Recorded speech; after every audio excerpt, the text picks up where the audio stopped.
Bonsoir à tous, bienvenue sur le plateau et qui reçoit votre décryptage quotidien de l'actualité de lundi à vendredi, 19h-21h, 18h-20h, en temps universel. La livraison du chantier Douala-Bonaye-Popa était fixée au 31 mars 2023, après le premier report qui était celui de 2019, pour un budget global de 22 milliards 888 841 079 francs CFA. Le chantier qui mobilise l'entreprise tchadienne Incobat tarde à livrer ce chantier commencé en janvier 2017. 6 ans après, ce sont les populations des départements du Wouri et du Nkam qui payent quotidiennement la note très salée du retard dans la livraison de cette infrastructure. Les disponibilités du personnel et le retard dans l'exécution des travaux ont poussé le ministre des Travaux publics, lors de sa dernière visite dans le littoral, dans ce chantier bien évidemment, à entrevoir la résiliation du marché passé avec le constructeur tchadien. Sur ce tronçon long de 33 km se trouve un démembrement de l'université de Douala. La communauté estudiantine se retrouve aujourd'hui fortement impactée du fait de ces atermoiements d'un constructeur aux moyens financiers très limités. Le spectacle à certains tronçons de ce linéaire est digne d'une route de campagne. Bourbier, lac géant et en saison de pluie cède la place à des nids d'éléphants dans un tourbillon de poussière en saison sèche.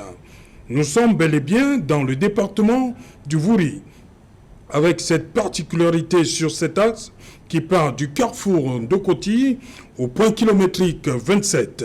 L'axe vient ainsi séparer deux arrondissements. À gauche, l'arrondissement de Douala 5e et à droite, celui de Douala 3e.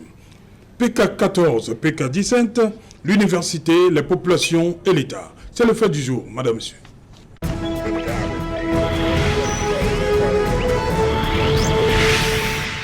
Pour en parler là, madame, monsieur, nous avons le plaisir de retrouver en plateau, aujourd'hui, l'honorable Marlise Delabelle. Bonsoir, honorable. Bonsoir. Bienvenue. Merci. Voilà, ça fait un bon bout. Ben, je ne vous ai pas manqué, je crois pas. Comment ça? Ben, bon retour quand même. Hein? Merci, voilà. Merci beaucoup. Voilà. À côté de vous, Maître Fabien Kenyé. Bonsoir Serge Alain, bonsoir chers companélistes. Permettez-moi d'utiliser votre tribune pour partager la douleur de la famille de Pascal Zamboué, dont la femme avait été froidement assassinée il n'y a pas longtemps et que l'enfant a retrouvé en prison de Côte-d'Anguillet où il séjourne depuis pratiquement plus de 3 ans, alors que d'après les informations qui me sont données par mes confrères qui assuraient sa défense, il est passé donc effectivement à accuser sans qu'on ne sache comment ce qui s'est vraiment passé. Vous comprenez le drame que peut vivre ce compatriote qui, pour avoir seulement manifesté avoir exercé ses droits civiques, se retrouve aujourd'hui condamné à 7 ans d'emprisonnement ferme, son épouse massacrée et son enfant, n'est-ce pas, qu'il le retrouve en prison. Ok. Patrick Obam, bonsoir. Bonsoir Serge Alain. Merci pour d'avoir convié une fois de plus le Parti camerounais pour la réconciliation sur votre plateau. Je voudrais vous remercier. Et aussi à l'entame adressé aux familles éprouvées. Vous savez qu'il y a eu un accident hier du côté de Missolet. Hein? Oui, et on a perdu 6 enfants, parmi lesquels l'enfant d'un camarade, le jeune Collins, donc le fils de Dupont. Et donc c'est l'occasion d'adresser aux familles situées éprouvées toutes nos condoléances, puisque ces enfants ont été brutalement arrachés à la vie par un automobiliste. Oui, ils allaient à l'école, ils allaient en tenue bien sûr, aux environs de 7h20. C'est un automobiliste qui a laissé l'axe principal et s'est dirigé vers le quartier et il a dû ramasser 6 enfants qu'il a écrasés. À date, nous avons 5 morts déjà et 2 dans un cas très critique. Donc je voudrais adresser, n'est-ce pas, aux camarades Dupont et aux autres parents, n'est-ce pas, tout notre soutien et nos condoléances les plus attestées. Merci. Docteur Louison Samba, bonsoir. Serge Alain, tout bonsoir. Bonsoir à tous vos nombreux téléspectateurs. C'est un plaisir d'être là sur votre plateau. Je voudrais saluer Suzanne Ongré, les autres copanélistes avec lesquels nous allons discuter sur un sujet aussi sensible, sur un sujet qui touche la vie de nos étudiants, sur un sujet qui touche, j'allais dire, le peuple camerounais, parce que lorsqu'on veut partir d'Indokoti, par exemple, au PK 17 ou 18, il n'y a pas que les étudiants qui empruntent cette route. Vous savez aujourd'hui que les populations se sont presque excentrées du côté des PK 17, 18, 19. Cela fait de sorte qu'il n'y a plus que les étudiants, mais il y a aussi les populations camerounaises qui campent de ce côté-là. Donc, je reste avec vous, Dr Lijon Issoba, lorsque j'ai dit PK 14. Parce que beaucoup pensent que c'est là où le chemin de croix commence véritablement. PK 14, PK 17. L'université à PK 17, PK les populations et il y a l'État. C'est très compliqué. Vous avez dit les populations, il n'y a pas que les étudiants. On a vu hier le reportage de Kameni. On a vu des étudiantes aller à la quête du savoir, prêter un camion. C'est une image saisissante. C'est très compliqué. Je pense que je vais m'exprimer en tant qu'enseignant d'université, mais aussi en tant que celui qui pratique cette route chaque année. Parce que cela fait exactement 3 ans que je dispensais le cours des régimes politiques au niveau 1, et cette année j'ai pris le cours de droit de la fonction publique, donc je vais encore aller à PK 17. Et effectivement, les principes phares qui structurent aujourd'hui le service public ou les établissements publics, il y a l'égalité, il y a la mutabilité, il y a bien évidemment la continuité du service, mais il y a un principe contemporain aujourd'hui, c'est le principe de l'accessibilité du service public. C'est-à-dire que pour aujourd'hui, vous avez vu même dans la construction des immeubles aujourd'hui, on construit des immeubles de telle enseigne que même des handicapés puissent avoir facilement accès au service public. Donc l'un des principes, j'allais dire, le sacro-saint principe aujourd'hui du service public, c'est le principe de l'accessibilité au service. Alors, je vais vous dire une vérité, c'est que lorsque vous décidez d'aller à PK 17 aujourd'hui pour dispenser le cours, vous allez vous rendre compte que la difficulté que vous avez est celle d'accéder à PK 17. Parce que vous roulez, lorsque vous prenez du côté du basson, vous roulez quand même très bien jusqu'à PK 14. Et vous l'avez si bien dit. Parce que si vous venez du côté de Ndokoti, c'est encore plus compliqué que cela. Mais si vous venez du côté du basson, vous échappez donc au nid, je ne veux pas dire de poule, mais d'éléphants, qui commence depuis PK 8 jusqu'à pratiquement PK 17 et plus. Alors, quand vous arrivez à PK 14, lorsque vous venez de basson, il est pratiquement impossible. Je vous dis bien pratiquement impossible. Il a fallu qu'à la suite d'un reportage que vous avez fait à ce niveau-là, nous avons eu la chance que, notamment, un caterpillar est sorti de nulle part comme dans un chapeau. Justement, c'est parti d'un échange sur ce plateau entre le représentant du RDPC et celui de l'UPC, justement, Maître Kaka. Et vous avez tenu d'apporter la preuve sur le terrain, vous avez envoyé vos reporters. Je dois vous avouer que notamment, il y a eu, comme dans un chapeau magique, un caterpillar qui est sorti, qui a quand même réussi à racler la roue. Et le lendemain, quand je m'avais fait un coup, je me rends compte que je passe aisément. Parce que je me suis demandé, mais par quelle alchimie, à quel moment on a dû quand même racler la route. Mais ce qui se passe, c'est que depuis l'année dernière, les pluies torrentielles ont davantage dégradé cette route. Et vous avez vu, je vous disais tout à l'heure qu'il n'y a pas que les étudiants qui vont aujourd'hui, les populations ont presque excentré de ce côté. Cela devient donc extrêmement difficile, M. Serge-Alotou. Les dernières fois, quand moi je y allais, j'étais obligé de garder le véhicule au niveau de PK 14 et d'emprunter une moto pour y aller. Parce que par 2 fois... On voit le grand pouf de la voiture. Je vais faire comment? Parce que je vais vous dire, la même voiture que vous connaissez qui est garée en bas, par 2 fois j'ai changé la crémaillère. Par 2 fois. À moins d'un mois que j'allais au cours. Donc c'est pour dire quoi, ça, j'allais au tour. Aujourd'hui, vous avez dit population, État. Lors d'une assemblée générale à l'université de Douala, le professeur Magoya Rondouar, recteur de cette université, nouvellement nommé, nous a dit qu'il a entrepris des démarches. C'est-à-dire qu'en 2019, il était accompagné de son vice-recteur, le professeur Kambidi Bonguin. Ils sont allés rencontrer le maire de la ville, c'était encore délégué du gouvernement, aujourd'hui maire de la ville. Ils sont allés le rencontrer chez lui pour essayer de voir dans quelle mesure il fallait utiliser des stratégies pour davantage donner sens à cette route pour que l'accès soit facile à l'éducation. Mais plus tard, nous n'avons plus eu vent de ce qui s'est passé parce que rapidement, Antoine est remplacé par le docteur Bassadine. Bon, par la suite, nous n'avons plus eu l'information de ce qui s'est passé plus tard avec l'arrivée du maire de la ville. Mais ce que je dois vous dire de vrai, c'est que Serge Alontou, les images sont choquantes de savoir que lorsqu'on va accéder au savoir, parce que quand vous allez à l'université, c'est le temple du savoir-faire, du savoir-être, hein, du savoir savant, parce que c'est là-bas où nous dispensons le savoir à nos étudiants. Alors, pour y arriver, si ça devient extrêmement compliqué, comme c'est le cas, Serge Alontou, ça devient difficile. Moi, je vais vous dire, la dernière séance de cours que j'ai faite, mais à 18h, il n'y avait même plus de moto. J'étais obligé. Toutes les motos étaient allées du côté oui, les motos attendaient donc du côté du 14. Ce qui fait de sorte que dans la vieille voiture que vous connaissez qui est garée en bas, j'ai dû porter 6 étudiants. 2 à mes côtés et 4 derrière. Oui. Et ils vont où? Les 4 allaient à Bonameri, les 2 autres allaient à Yassa.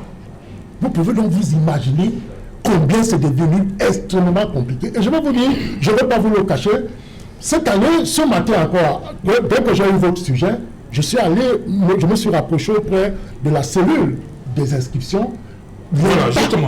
Est-ce que ça a un impact sur les prescriptions? Bien entendu, complètement. Bien entendu. Nous sommes à combien là? À cette heure, l'année dernière, même malgré les complications, nous étions à peu de 1500 étudiants. Mais je vais vous dire que depuis cette année, on n'atteint pas 1000. On n'atteint même pas 1000. Donc c'est pour vous dire que beaucoup d'étudiants... Vous pensez que c'est la raison? Oui, bien entendu. Parce que moi, je vais vous dire, depuis l'année dernière, je vous disais qu'il y a beaucoup de parents qui, de loin, disent « Oh, que j'envoie mon enfant à Douala parce que je vois tel enseignant, je vois tel autre. » Mais quand il se rend compte que son fils a des difficultés pour accéder au savoir, ça devient un élément justement convaincant qui amène le parent à ne plus donner la possibilité à son fils d'aller se retrouver derrière un camion pour aller justement acquérir le savoir. Donc vous avez dit État, nous, peut-être qu'on va arriver là tout à l'heure, nous disons simplement que notre recteur qui a de l'intelligence, qui a je connais ses capacités contractuelles, d'essayer de faire quelque chose véritablement pour que cette situation cesse. Le recteur d'entamer les démarches? Mais bien entendu, il peut entamer des démarches parce que c'est lui le chef de l'institution universitaire. Oui. Parce que ça ne va pas forcément intéresser le maire de la ville, qui en réalité, si jamais vous le savez, maître Kaka, je suis par là. Oui. Sur ce plateau, vous avez dit qu'ils vont engager des procédures judiciaires contre le maître d'ouvrage qui avait pris de l'argent sur cette route. Parce que sur les papiers, la route ne coupe pas jusqu'à PK 17, du moins jusqu'à le côté est goudronné sur les papiers. Mais ce que nous vivons sur le terrain, c'est que cela reste justement sur les papiers et non sur la pratique. Voilà, honorable de la Belle, docteur Lisan Souba parlait du recteur. Lorsqu'on regarde ces images, ces étudiantes, surtout les hommes, on n'a pas trop de problème pour monter dans le camion. Mais on a vu des filles, des jeunes filles, grimper dans les camions hier pour aller au temple du savoir. Est-ce que les municipalités, j'ai dit, à droite, nous avons Douala 3e, à gauche, nous avons Douala 5e. Est-ce que, peut-être à côté du recteur, professeur Maglo Ondoa, les municipalités ne peuvent pas faire quelque chose pour que cet axe-là soit... Ça ne ressemble plus à ce qu'on voit jusqu'à présent. En attendant, on sait que c'est une route qui... C'est le MINTP, mais en attendant, est-ce que quelque chose ne peut pas être fait de la part des municipalités, des deux? Alors, quand j'ai vu ce thème, j'ai vu un côté rêve et un côté cauchemar. Le côté rêve, quand je vois l'université, les populations, l'État, je vois les efforts qui sont consentis pour que nos enfants accèdent aux études supérieures. Pas forcément par la voie des établissements privés qui pilulent, des universités pilulent dans la ville de Douala. Je pense même qu'il y en a plus dans la ville de Douala qu'en France, que dans toute la France. Il y a plein d'épaisse. Et avec tout ce que ça peut avoir comme conséquence, le fait de marchandiser le savoir peut amener à dévaloriser le contenu ou alors les skills, les savoir-faire qui sont censés être acquises par les étudiants. Je le sais parce que je m'occupe du recrutement et je connais un peu le déficit qu'on note quand on a un vivier d'étudiants, pourtant diplômés, hein. Ils sont diplômés, mais quand ils arrivent devant vous, vous vous rendez compte qu'il leur manque des b.a.-ba. Voilà. Et voilà, des prérequis. Et l'université publique a beaucoup de défauts aussi, parce que, vous savez, nous sommes victimes d'une démographie tellement galopante qu'on n'a pas fini de régler ce problème. 3 autres sont déjà là, mais je pense que l'université de Douala notamment fait beaucoup d'efforts pour essayer d'être à la hauteur. Hein. Et quand on compare souvent, enfin, moi j'ai eu la possibilité de comparer, je pense que c'est de bons produits qu'ils nous délivrent. Alors quand l'université fait donc cet effort de multiplier les possibilités, la capacité d'accueil dans un environnement aussi beau. J'ai eu à visiter. Franchement, je suis heureuse pour ces enfants qui, dans cet environnement, vont passer des années à essayer de devenir des hommes et essayer de devenir des acteurs de la société. Et tout autour, la population en bénéficie, parce que c'est aussi, ça devient un pôle de développement, parce qu'il y a beaucoup de besoins qui sont générés par un campus, et les populations peuvent donc trouver de quoi faire. Voilà tout de suite ce que j'ai vu côté rêve. Côté cauchemar, effectivement, c'est l'accès. C'est l'accès, et me renseignant, je me suis rendu compte que malgré ce que disait Luison, par rapport à la mairie de la ville, justement, la mairie de la ville est en plein questionnement là-dessus. Que pouvons-nous faire en attendant que le MINTP trouve la solution, puisque actuellement l'entreprise apparemment n'est pas à la hauteur, et on ne peut pas sacrifier nos enfants. On ne peut pas sacrifier nos enfants. Donc, en tant que responsable de la ville, non, mais ça c'est pas, on dirait des gens qui fuient la guerre qui fuient la guerre quelque part, qui se battent pour monter avec tout ce que ça comporte comme risque d'accident en tant que parent, en tant que, j'allais dire, élite, entre guillemets. Je ne peux pas être fier de ce genre de scène. Donc, en attendant, effectivement, le maire de la ville est en train de s'organiser pour pouvoir mettre en place un système D, en attendant. Bon, ce que j'ai appris en me renseignant, c'est que ça ne peut pas se faire en dehors du MINTP.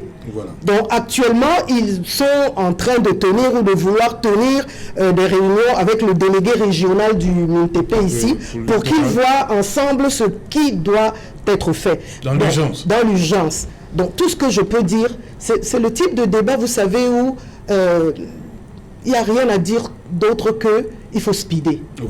Il faut speeder, il faut trouver les bonnes solutions le plus rapidement possible.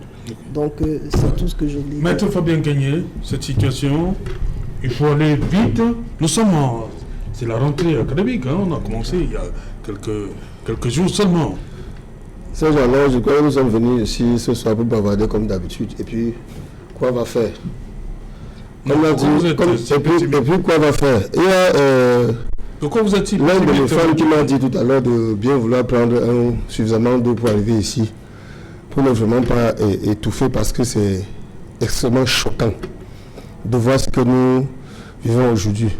Il y a le philosophe Jean-Jacques Rousseau qui a dit, s'agissant des élèves ou des étudiants, qu'est-ce qu'on devrait leur apprendre. Lui, il a conclu en disant ce qu'ils vont faire étant grands. Vous avez un complexe universitaire dans lequel vous avez quand même une faculté de génie civil, si je ne me trompe pas.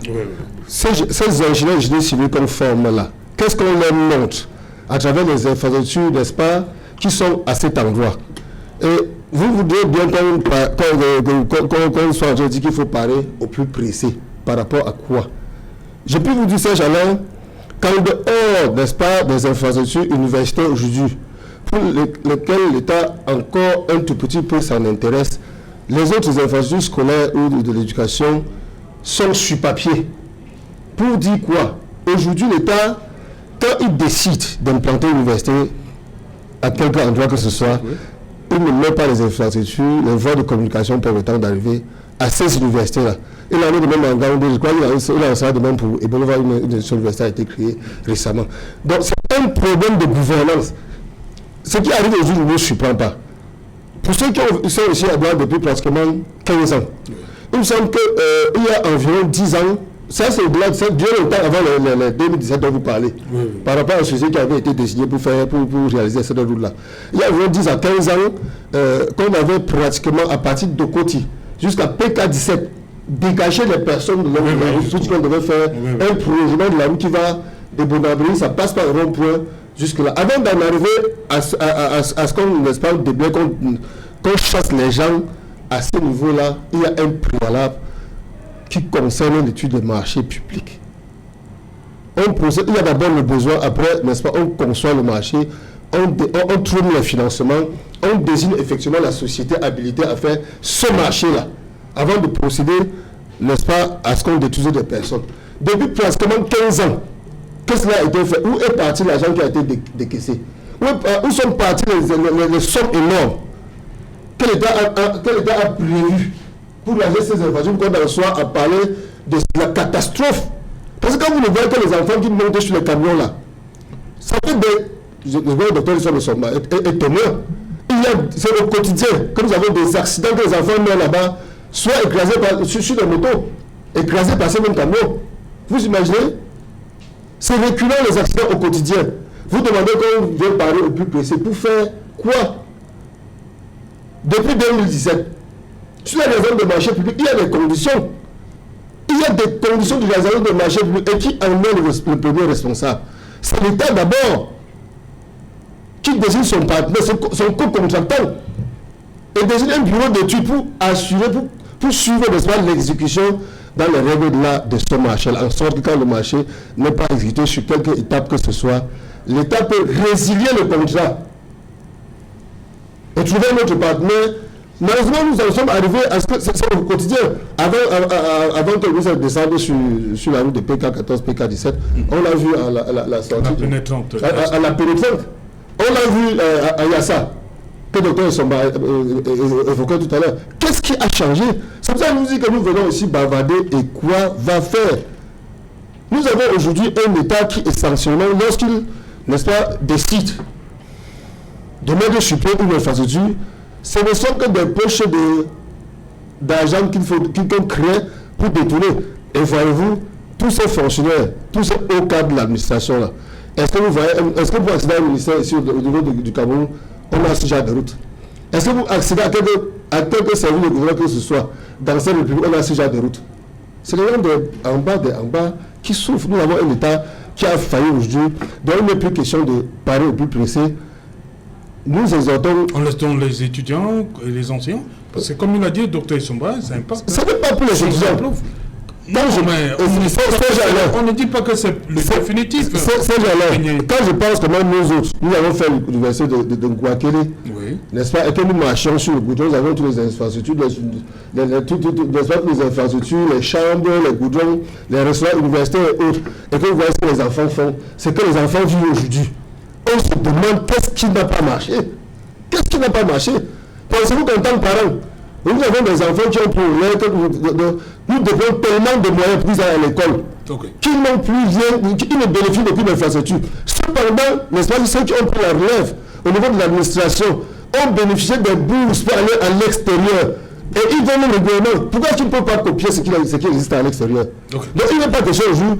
Pour moi-même, j'ai demandé qu'on ferme ces routes-là. Qu'on ferme carrément ces routes. On peut même faire une université morte pendant quelques instants. Non, il n'y a pas que les... Il y a les populations aussi. Pour préserver cet emploi du savoir, je vous assure. Oui. Parce que c'est tellement gros. Une seule goutte de sang humain ne vaut pas tout un océan. Parce que les accidents se passent du fait de l'état de la route. Merci, M. Patrick Obam, vous êtes conseiller municipal PCRN Douala 5e, c'est bien cela. C'est ça. Est-ce que j'ai dit côté gauche? C'est vous, c'est Douala 5e. Oui. Est-ce que ça fait l'objet de discussions là-bas chez vous, à Douala? Il faut rappeler... Bien, vous dites que non, c'est l'histoire du MINTP. Non, nous sommes concernés au premier chef en tant qu'élus. Oui. Nous sommes concernés et chaque jour je pratique cette route. Vous êtes ce J'y côté-là vais encore, oui, constamment. Et je veux dire que ce qui est présenté n'est qu'un cliché. Justement. N'est qu'un cliché des réalités. Le reportage, comme il ne pouvait pas faire deux heures. Comment dirais-je, c'est une route pour l'enfer en fait. Route pour l'enfer, Voilà, c'est carrément. une route pour l'enfer. Mais ce qu'il faut rappeler, c'est que nous sommes à Douala. On veut bien sur vos plateaux faire des émissions sans critiquer les pouvoirs publics, sans critiquer le gouvernement. Mais quand on analyse de bout en bout, on se demande comment il est possible de ne pas pointer un doigt accusateur sur le gouvernement. Rassurez-vous, ça fait quand même 7 ans. Oui. Ça fait 7 ans. Oui. Et quand on fait la moyenne, on a 5 km par an d'inachevés. 5 km par an d'inachevés. 6 ans. Oui, Le chantier devait être livré en 2019. En 2019, voilà. À date, si on fait la moyenne, On voit 2023, voilà. mars.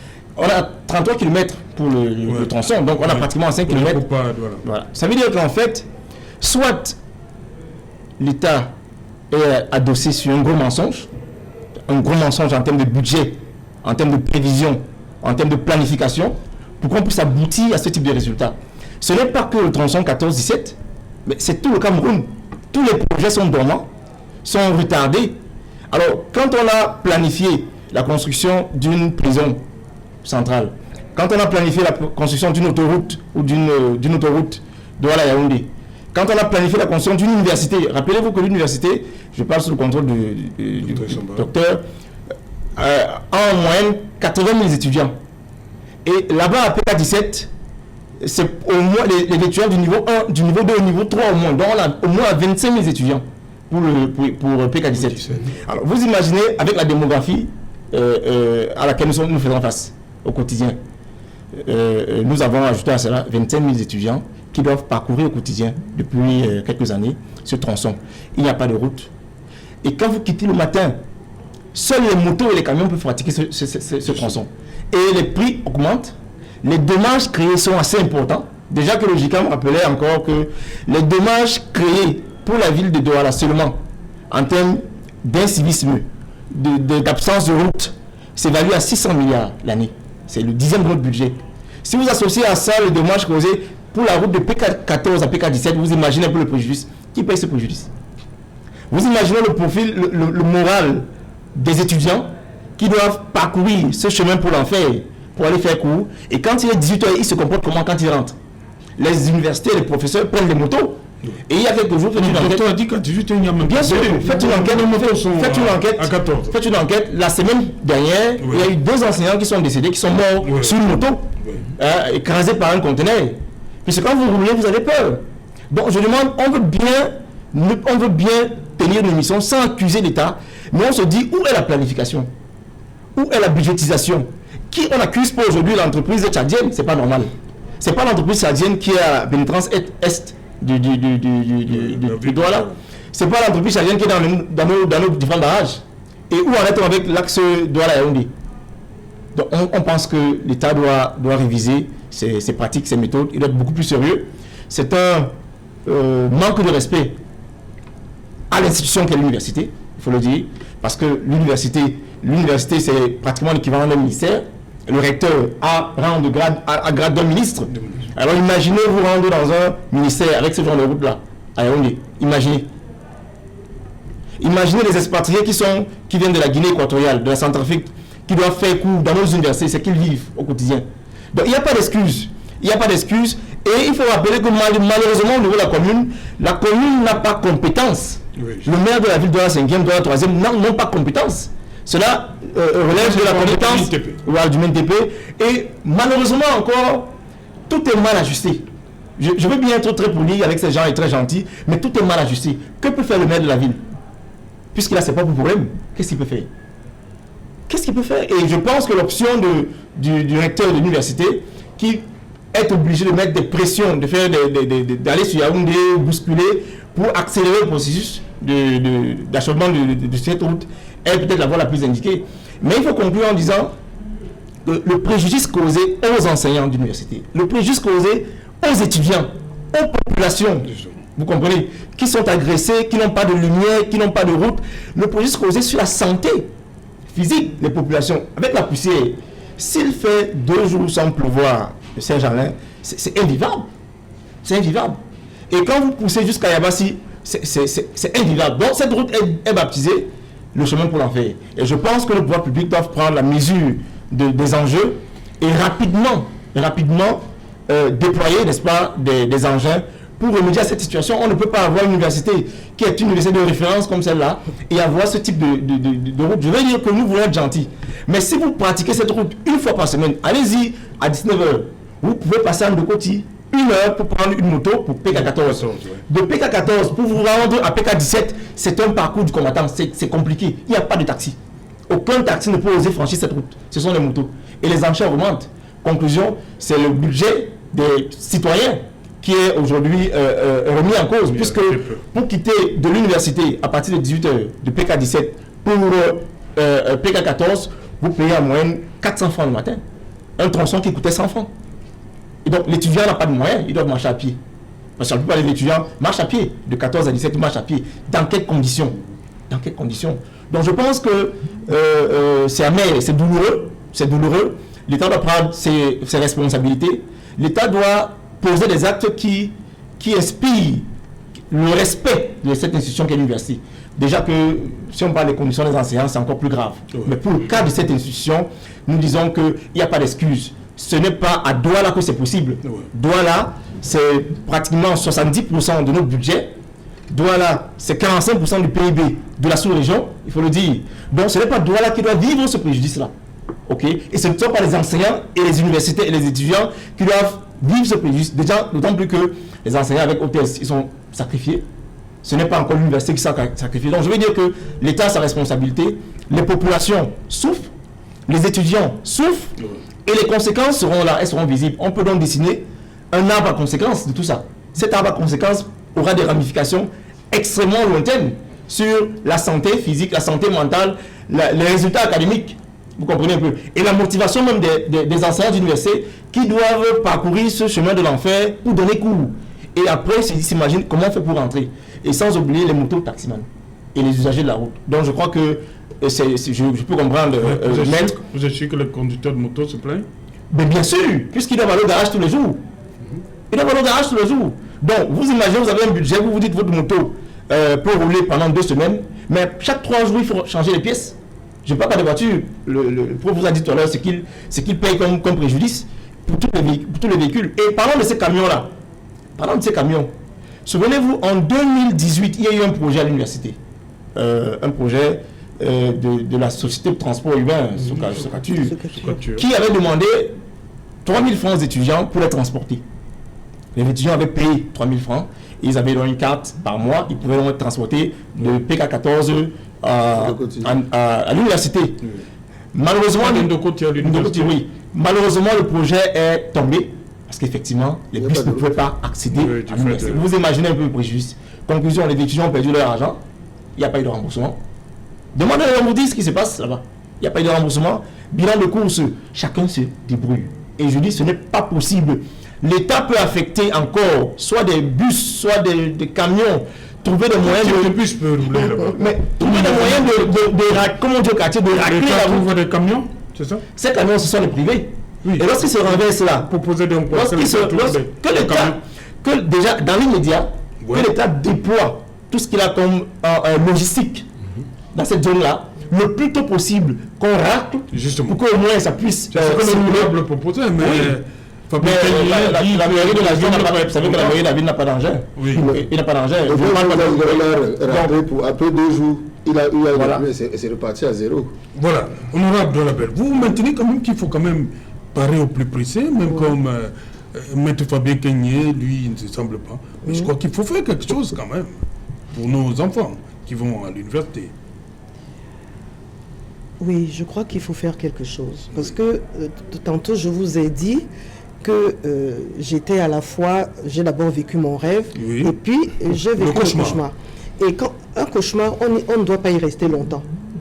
Il faut sortir du cauchemar. Oui. Il faut sortir du cauchemar. Ça veut dire quoi? Ça veut dire qu'il faut que tous les acteurs concernés se mettent ensemble pour permettre à ce que on sorte du cauchemar. Et c'est possible. Moi, je pense que c'est possible. La mairie de la ville n'a peut-être pas des engins, mais tantôt, Luson a dit qu'il y a un engin qui est sorti de quelque part. Oui. Et Effectivement.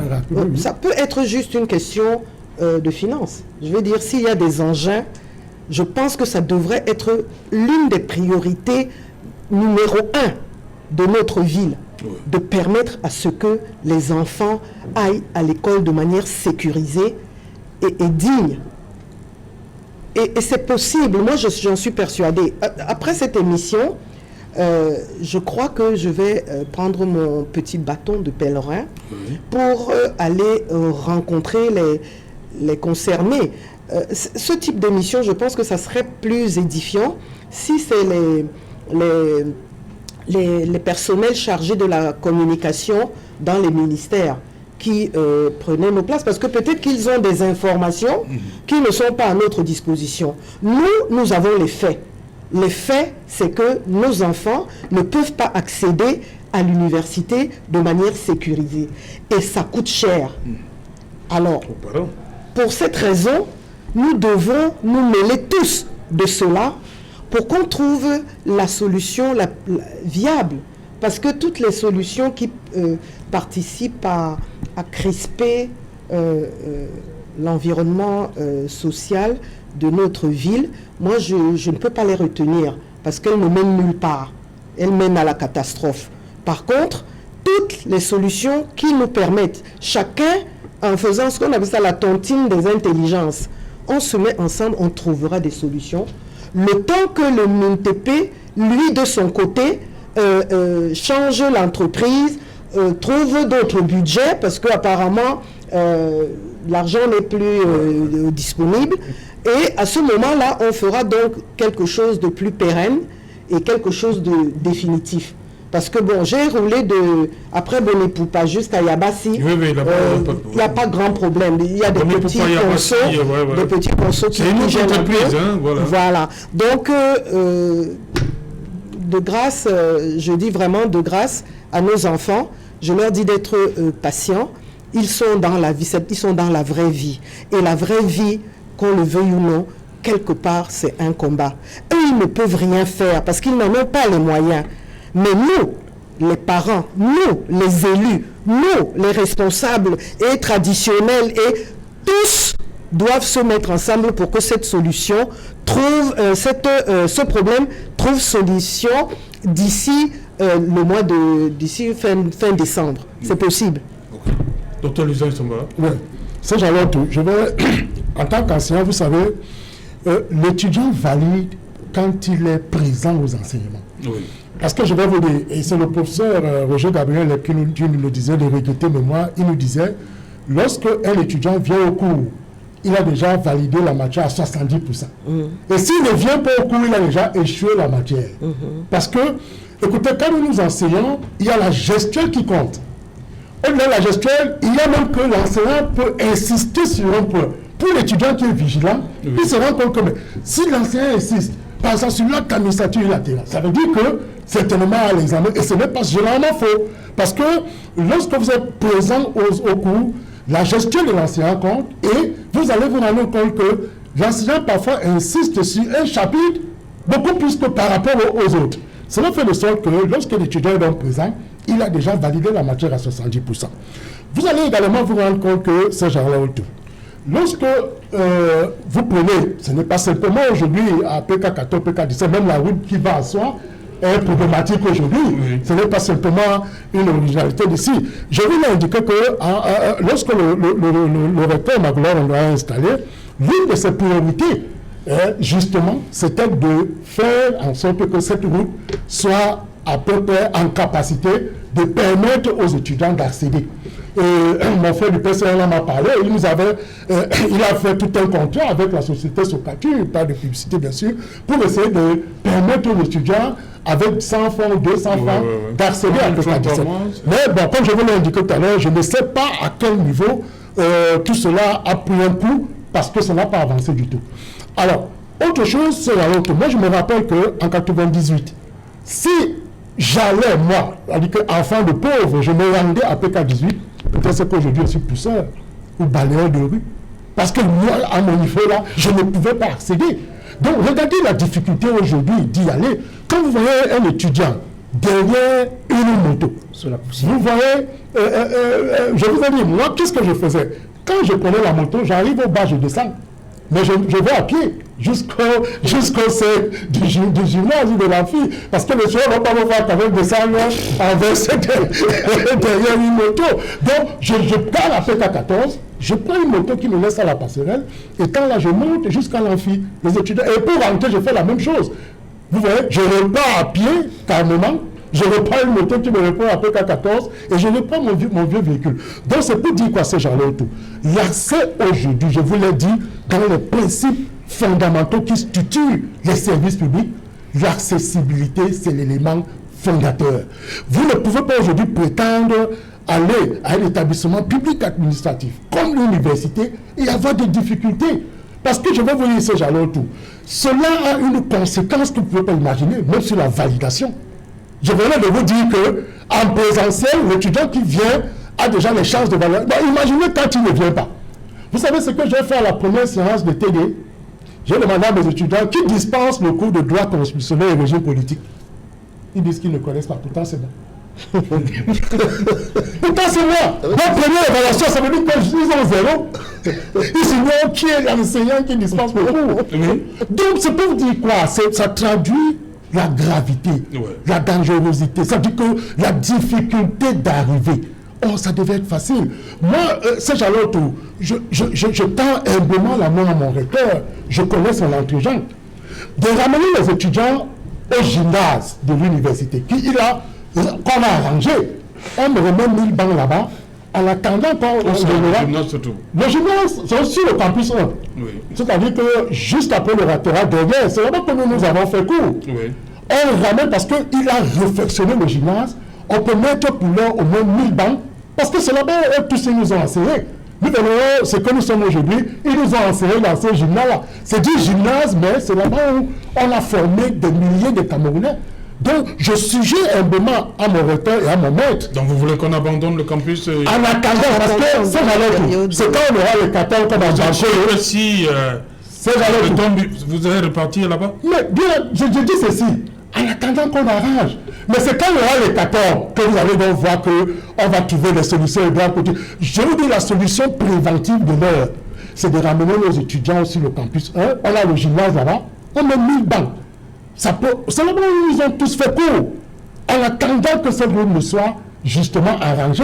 Parce que je vais vous dire, dans le principe, écoutez, ça j'allais autour, dans le principe d'abord de proximité, parce que de subsidiarité.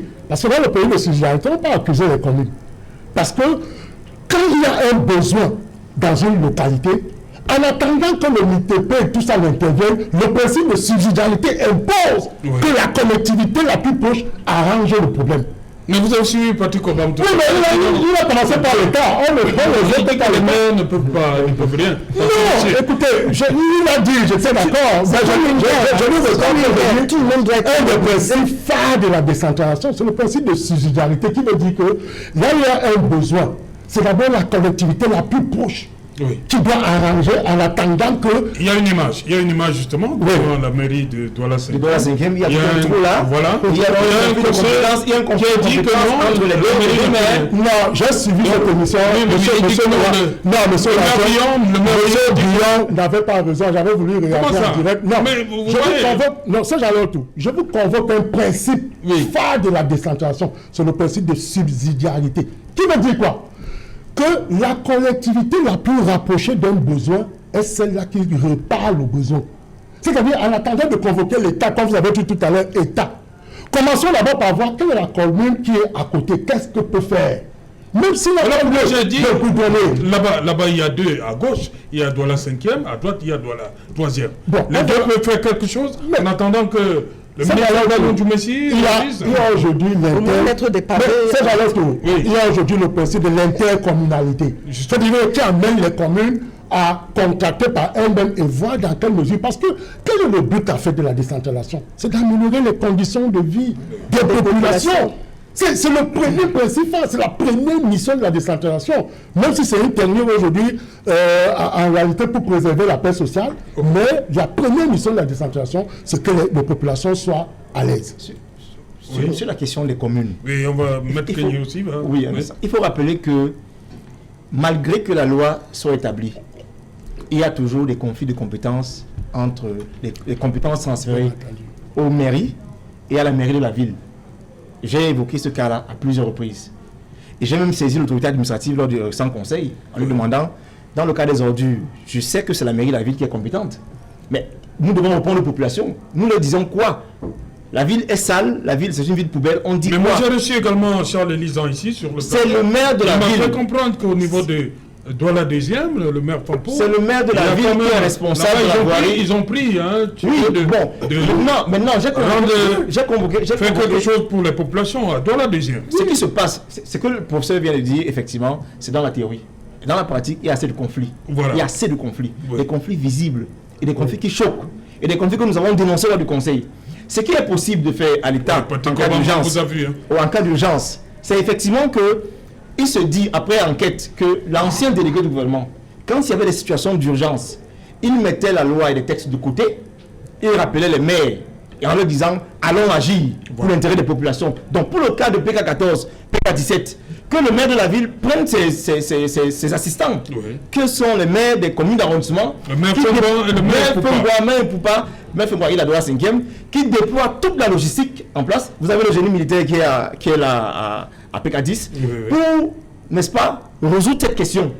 C'est possible. Voilà la seule condition. Mais si vous entrez dans les textes, effectivement, dans la loi, le maire de la ville vous dira, écoutez, ça, je n'ai pas compétence ici parce que cela relève de la compétence du MINTP. Si vous saisissez le maire Fengwa, ne serait-ce que pour le trou qui est devant sa mairie, il vous dira que monsieur, vous connaissez la loi, je n'ai pas compétence. J'ai saisi le chef de service en lui demandant comment on peut avoir un budget aussi consistant, comme celui de Douala 5e, et avoir des trous devant une mairie comme celle-là. Il m'a dit qu'il n'a pas compétence. Vous comprenez? Que le principe de solidarité lui donne la compétence d'arranger. Ils doivent se mobiliser. C'est un juriste qui parle. Voilà. Maître Fabien Kenny, il faut quand même faire quelque chose pour nos enfants. Vous avez suivi en accord avec Dr. Issom Samba que j'avais raison de dire qu'il fallait fermer ce campus-là. Et il vient de donner une solution pour amener les enfants au gymnase afin d'éviter ce qu'on a vécu à Bankoul. Lorsque j'ai eu dit ça, je voudrais vous dire que je ne serais pas surpris, n'est-ce pas, que la chaîne qui était chargée de raser les infrastructures là-bas organise une messe pour primer peut-être 40 personnes pour leur donner des médailles par rapport au travail qu'ils ont effectué. Donc ne vous gênez pas. Pour dire quoi, il faut bien comprendre que ceux qui nous veulent aujourd'hui ne pensent qu'à eux. Rien qu'à eux.